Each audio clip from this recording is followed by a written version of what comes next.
आज हम स्टार्ट करेंगे फंडामेंटल राइट्स।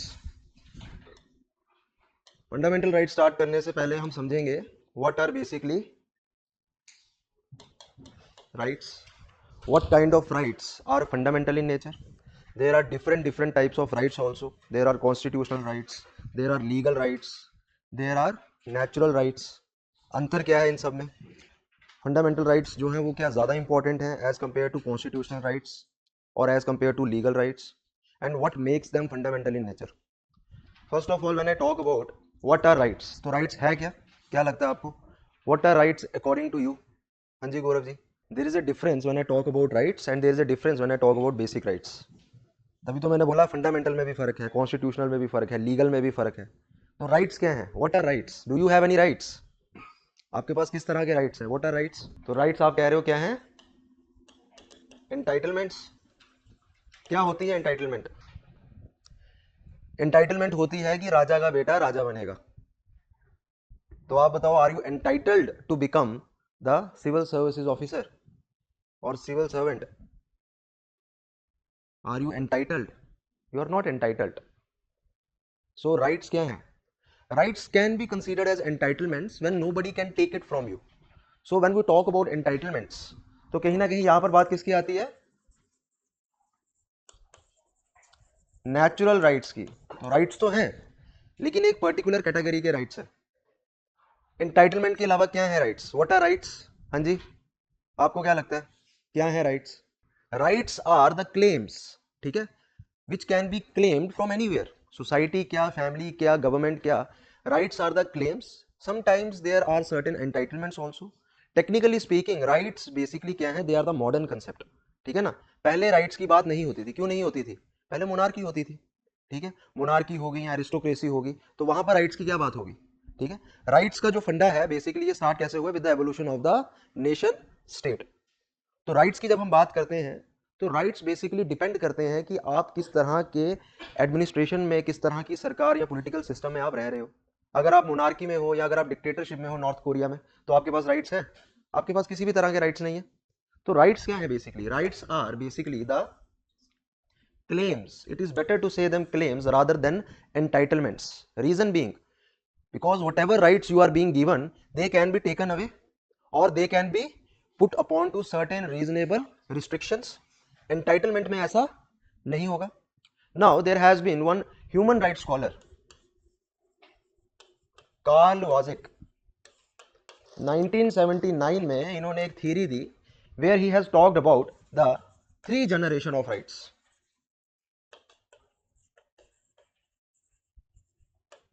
तीन जनरेशन्स की बात की. So academically speaking there are three generation of rights. अब राइट्स को समझने का तरीका क्या है? इन्होंने तो तीन तरीके क्या बताए? पहला बताया कि सबसे पहले अगर कोई राइट होना चाहिए तो वो कौन से होने चाहिए? Civic political rights. सेकेंडली, अगर सिविक पॉलिटिकल राइट्स हैं आपके पास, then after that you can think about the socio economic and cultural rights. उसके बाद सोचोगे आप सोशियो इकोनॉमिक और कल्चरल राइट्स के बारे में. और थर्ड जनरेशन क्या होगी इसमें?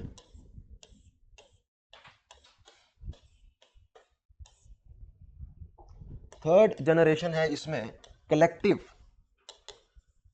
राइट्स, जिसको हम कभी कभी क्या बोलते हैं? Solidarity rights. जब हम कलेक्टिव राइट्स की बात करते हैं तो कलेक्टिव राइट्स का क्या मतलब है? Collectivity, to promote the collectivity in the society. Collectivism क्या होता है? Collectivism can also be said as pluralism. Pluralism क्या होता है? Have you ever heard about the term pluralism? whether we should promote pluralism in the society or not. अच्छा मुझे ये बताओ कि जो पॉपुलेशन है इन एनी नेशन स्टेट, वो होमोजेनस होनी चाहिए कि हेटेरोजेनस होनी चाहिए? डाइवर्सिटी को प्रमोट करना चाहिए. ठीक है ना. People should believe in the solidarity. People should believe in the pluralistic values. What are pluralistic values? If I believe in certain customs traditions and you believe in certain customs traditions, then we both respect each other's belief. उसको कहते हैं pluralism. तो pluralism basically क्या है? To promote the multi culturalism. समझे आप? तो multiculturalism को प्रमोट करना जो है is promoting pluralism. So we should promote the collective society, and in order to live in a collective society we have to believe in the respect of collective rights, the belief of each and every person. ठीक है, whatever customs and traditions they are believing in. अब ये तो है academically speaking 3 generation of rights according to Karel Vasak. इसको कहते हैं 3 generation of human rights. ये आता है कभी कभी पेपर में. अब इसके अलावा आज की डेट में 4th जनरेशन ऑफ राइट्स की भी बात होती है. 4th जनरेशन ऑफ राइट्स क्या है आज की डेट में? तो मैं तो बात ही 3 जनरेशन ऑफ ह्यूमन राइट्स की बात कर रहा हूं. तो 4th जनरेशन ह्यूमन राइट्स कैसे होगी? To live in peace and sustainable environment. If you are living in a clean environment, recently Supreme Court has given the verdict that living in a clean environment, pollution free environment is also one of the fundamental rights. So basically Supreme Court भी किसकी बात करता है? 4th generation of rights की बात करता है. ठीक है ना? It is important to understand because it is directly related with the verdict of the Supreme Court. तो आज की डेट में 4th generation के बारे में अगर हम बात करें, इसके अलावा अगर हम बात करें न्यूक्लियर फ्री वर्ल्ड, ठीक है, ये सब 4th जनरेशन ऑफ राइट्स में आएगा. So these are the 4 generation of rights. बात की जाती है 5th जनरेशन ऑफ राइट्स की भी, हालांकि they are evolving. 5th generation of rights क्या है? To treat the environment at par with the human being. 2017 में उत्तराखंड के हाई कोर्ट ने एक वर्डिक्ट दिया था, जिसमें उत्तराखंड के हाई कोर्ट ने क्या वर्डिक्ट था कि भाई जो गंगा यमुना है, ठीक है, basically they are also the living entities. ठीक है, so they also have the fundamental rights. 2019 में सुप्रीम कोर्ट ने इस वर्डिक्ट को स्ट्राइक डाउन कर दिया था. Supreme court has invalidated this verdict by the Uttarakhand high court. लेकिन एवोल्यूशन किस चीज का हो रहा है कि भाई आप पेड़ पौधों को भी at par with human being समझो और उनको भी फंडामेंटल राइट देना शुरू कर दो. तो ये है evolution of the 5th generation of rights. हालांकि technically speaking, academically speaking there are only 3 generation of rights, लेकिन 4th generation of rights is also very very important. They are completely right now, they are completely developed. ठीक है, अब बात आती है what are fundamental rights and what makes certain rights fundamental in nature. What kind of rights can be said as fundamental? किस तरह के rights हो सकते हैं फंडामेंटल? क्या लगता है आप लोगों को? देखो, राइट्स भी अलग अलग तरह के हैं. ठीक है, सबसे पहले एक चीज को समझो, there is an individual. Individual को क्या मिलती है? सिटीजनशिप. पहले उसे सिटीजनशिप मिलेगी, उसके बाद उसको क्या मिलेंगे? उसके सिविल और पॉलिटिकल राइट्स. सिविल और पॉलिटिकल राइट्स मिलने के बाद उसको क्या मिलेंगे? Socio economic rights. और फाइनली उसके बाद आ जाते हैं आपके human rights. Technically speaking human rights का जो स्पेक्ट्रम है वो सबसे ज्यादा ब्रॉड है. ठीक है ना, ये चीज को समझो. तभी मैं बात कर रहा हूं 3 जनरेशन ऑफ ह्यूमन राइट्स की. And when I talk about the fundamental rights, तो फंडामेंटल राइट्स बेसिकली डिराइव कहां से हुए हैं? देखो, 2 तरह के राइट्स होते हैं, ये बाद में बनाना डायग्राम्स. 2 तरह के राइट्स होते हैं, एक होते हैं फंडामेंटल राइट्स और एक होते हैं कॉन्स्टिट्यूशनल राइट्स. सबसे पहले इनमें आपको डिफरेंस पता होना चाहिए. अभी मैं लीगल राइट्स की बात नहीं कर रहा हूं, हालांकि लीगल राइट्स भी हैं. ठीक है ना, तो अभी मैं लीगल राइट्स की बात नहीं करूंगा, ज्यादा कंफ्यूजन हो जाएगा. तो फंडामेंटल राइट्स और कॉन्स्टिट्यूशनल राइट्स हैं. दोनों में से ज्यादा इंपॉर्टेंट कौन से हैं? फंडामेंटल. दोनों में से स्पेक्ट्रम किसका ब्रॉड है? कॉन्स्टिट्यूशनल राइट्स का स्पेक्ट्रम ब्रॉड है, लेकिन फंडामेंटल राइट्स ज्यादा इंपॉर्टेंट है. कैसे? फंडामेंटल राइट्स अगर इतने हैं तो constitutional rights and they are coming under the constitution itself. Fundamental rights जो हैं, फॉर एग्जांपल अगर हम इंडियन कॉन्स्टिट्यूशन की बात करते हैं, they are enshrined in part 3 of the constitution. Part 3 के बाहर है क्या? नहीं है. लेकिन कॉन्स्टिट्यूशनल राइट्स कितने हैं हमारे पास? There are many. ठीक है ना, for example there is article 300A. पहले जो फंडामेंटल राइट होता था, अभी क्या है ये? Right to. इसी को लेके सारा बवाल हुआ है, सारे बड़े बड़े केस इसी को लेके हुए हैं. केशवानंदा भारती का केस इसी को लेके हुआ है, क्योंकि उस समय पर क्या था? फंडामेंटल राइट था. तो 44th अमेंडमेंट 1978 से बोला पहले तो इसी को निकालो, सारे फसाद की जड़ यही है. और उसके बाद बिलीव मी सारे केसेस जो हैं वो एकदम से drastically they basically lower down. Reason being कि राइट टू प्रॉपर्टी का सारा मसला था. अब राइट टू प्रॉपर्टी आज की डेट में जो कॉन्स्टिट्यूशनल राइट है, पहले फंडामेंटल राइट होता था. अगर हम और पीछे चले जाए हिस्ट्री में, तो एक टाइम पे राइट टू प्रॉपर्टी क्या होता था? Natural right. Now you are getting confuse, भाई कितने टाइप के राइट्स हैं, ठीक है ना। There are moral rights also, there are fundamental rights also, there are natural rights also, constitutional, legal, अलग अलग तरह के हैं, अलग अलग कैटेगरीज हैं, and they are all basically definable and they are quite easy to understand. But when we talk about the fundamental rights which are fundamental in nature, fundamental का क्या मतलब है, which are basically sacred in nature that nobody can take it from you.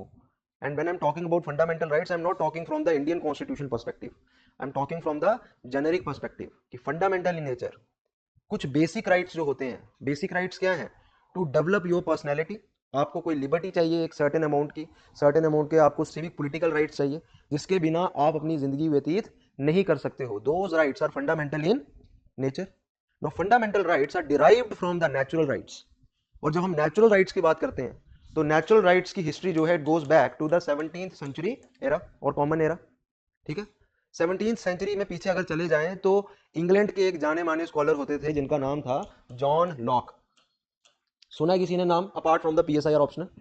John Locke जो है he has been one of the pioneers when it comes to the representative democracy also. इन्होंने ही basically बात की थी separation of powers की भी, Montesquieu से पहले बात की थी, लेकिन मॉन्टेस्क्यू ने इसको काफी ज्यादा एक्सप्लेन किया और यूएसए ने मॉन्टेस्क्यू का मॉडल अपनाया। तो जॉन लॉक ने भी कहीं ना कहीं सेपरेशन ऑफ पावर्स की बात कर रखी है। जॉन लॉक बेसिकली फेमस हैं बीइंग ए कॉन्ट्रैक्चुअलिस्ट, इनकी थ्योरी थी सोशल कॉन्ट्रैक्ट की लेके, ठीक है, कि लोग सरकार बनाएंगे, सिविल सोसाइटी बनाएंगे, सरकार बनाएंगे, वो इस तरह की कहानी। But what particularly lock is famous for is two things. One is he is the father of the classical liberalism, ठीक है। और जब बात होती है लिबरलिज्म आइडियोलॉजी की सारे राइट्स की जो कहानी है वो वहीं से शुरू होती है।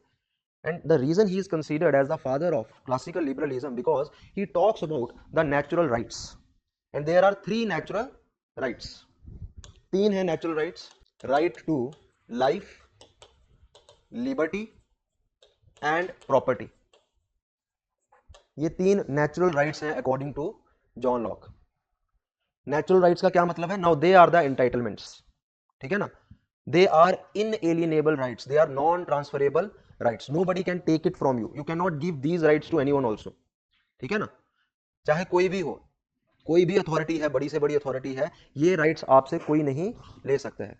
आज की डेट में अगर हम नेचुरल राइट्स की बात करते हैं, there is a huge list of the natural rights, ठीक है, and it is evoluting with time, बढ़ती ही जा रही है।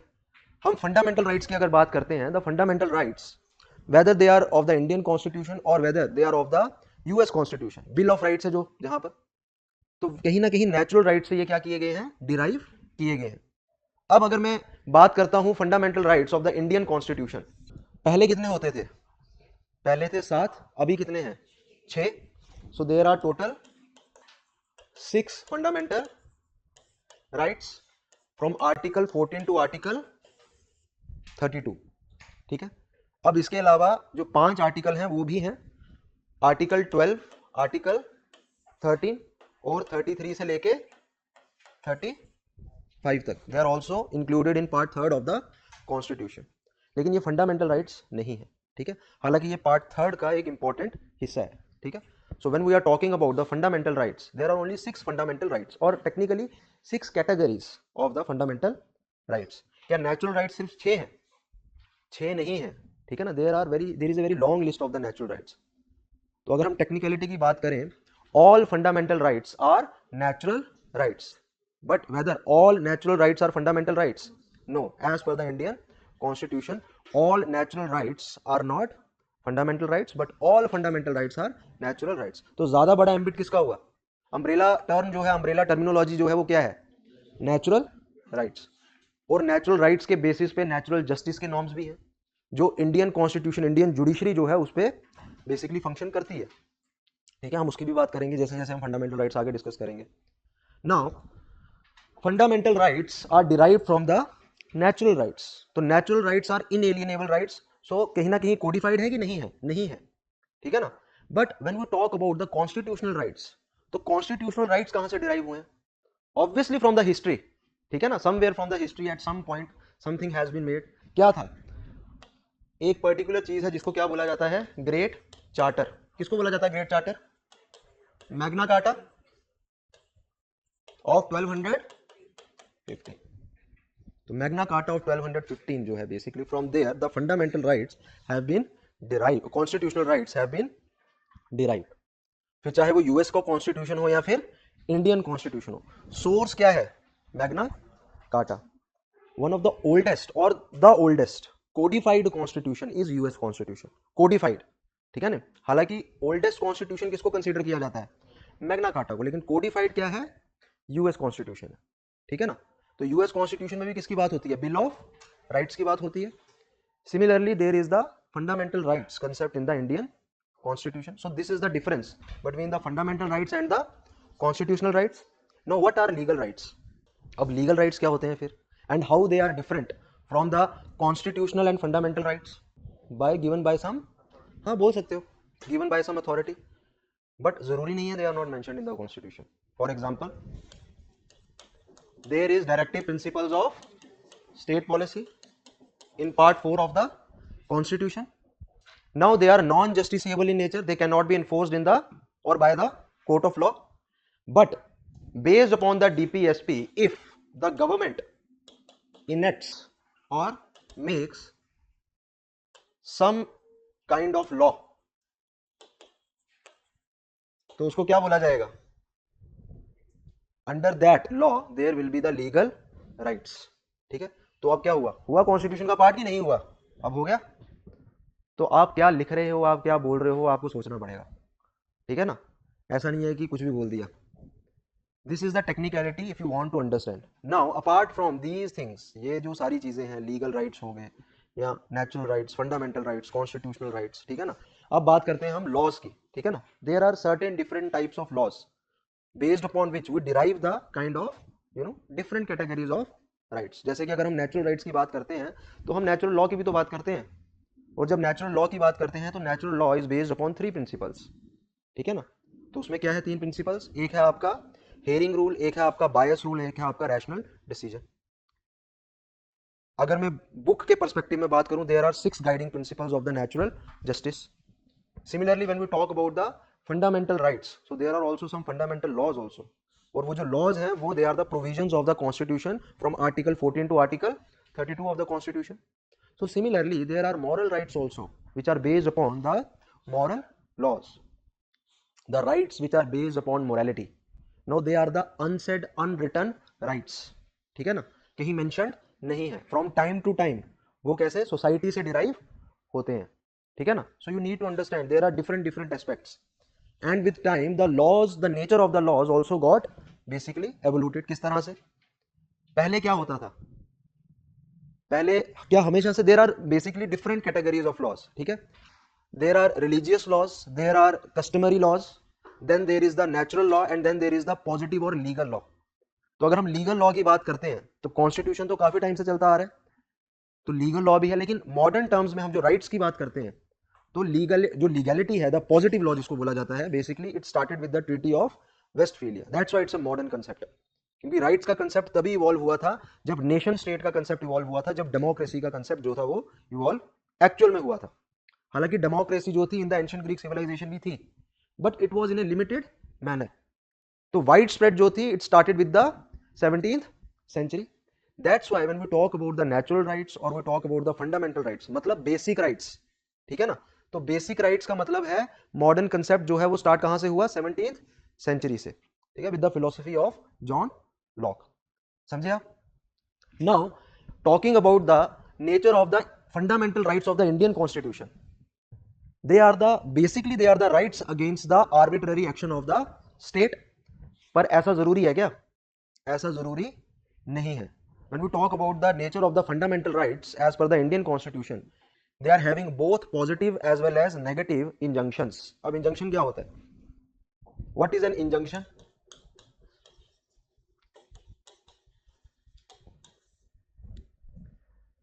इंजंक्शन होता है जब कोर्ट जो है आपको आपके राइट्स को प्रोटेक्ट करने के लिए किसी भी तरह का डिसीजन देता है और वो डिसीजन बाइंडिंग होता है नेचर में, ठीक है।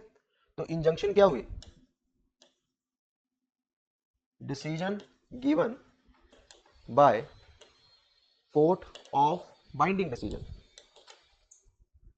Given by court of law to protect the